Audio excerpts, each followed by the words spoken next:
Halo Sobat Youtuber, selamat datang di channel Info Desain. Di video kali ini saya akan menjelaskan tentang tampilan utama pada aplikasi Corel Draw 2020. Oke, yang pertama itu ada yang namanya title bar.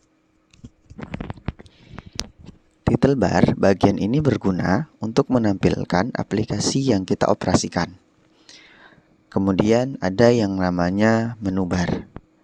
Bagian ini merupakan barisan menu yang ada, antara lain seperti file, edit, view, layout, object, effect, bitmap, text, table, tools, windows, help, dan lain sebagainya. Kemudian ada yang namanya property bar. Property bar bagian ini bagian baris perintah tertentu.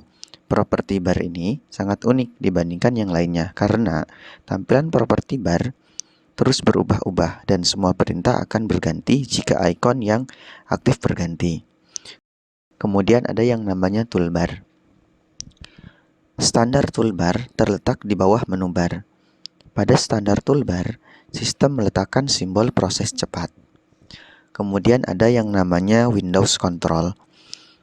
Beberapa tombol yang berfungsi untuk mengatur tampilan Windows Corel Draw seperti Minimize, Maximize, Resort, dan Close. Toolbox pada bagian ini mempunyai alat-alat yang berperintah pada objek, seperti membuat objek, mengisi objek, ataupun memodifikasi sebuah objek. Kemudian ada yang namanya Toolbox. Toolbox merupakan barisan tool yang digunakan untuk membuat, mengedit, mengatur gambar pada lembar kerja Corel Draw. Kemudian ada yang namanya drawing window. Ini juga mempunyai fungsi sebagai alat untuk memodifikasi satu objek yang kita inginkan. Dan drawing windows ini wilayahnya di luar daripada drawing pack. Kemudian ada yang namanya drawing pack.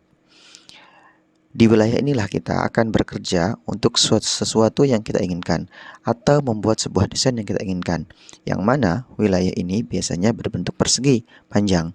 Jika gambar berada dalam wilayah drawing pack, maka gambar itu dapat kita cetak.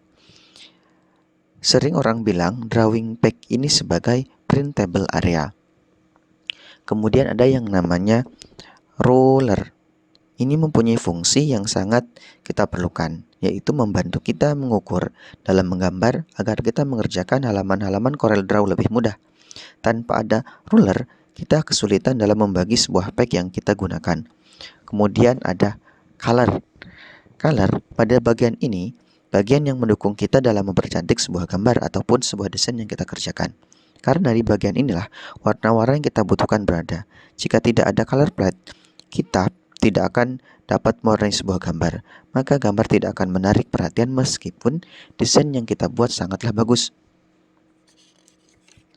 Kemudian ada yang namanya dokumen navigator. Dokumen navigator ini terletak di bagian kiri bawah drawing Windows, yaitu berisikan alat kontrol agar halaman dapat berpindah dari halaman gambar suatu ke halaman gambar berikutnya. Kemudian ada yang namanya status bar. Status bar bagian ini bertujuan untuk menyampaikan informasi posisi kursor berada dan operasi apa yang kita jalankan. Kemudian ada yang namanya navigator. Navigator tombol berguna untuk open drawing Windows dengan ukuran minimalis. Tombol ini terletak di bagian pojok kanan dan bisa membantu kita dalam bergerak ke gambar yang kita kerjakan. Kemudian ada dodger. Bagian ini mempunyai perintah dan sangat simpel fungsinya, hanya mengatur secara relevan pada tools tertentu. Nah, itulah penjelasan dari layar Corel Draw 2020. Terima kasih. Mudah-mudahan manfaat. Video selanjutnya kita akan menjelaskan tentang fungsi-fungsi dari toolbox. Terima kasih. Jangan lupa like, subscribe, dan komen.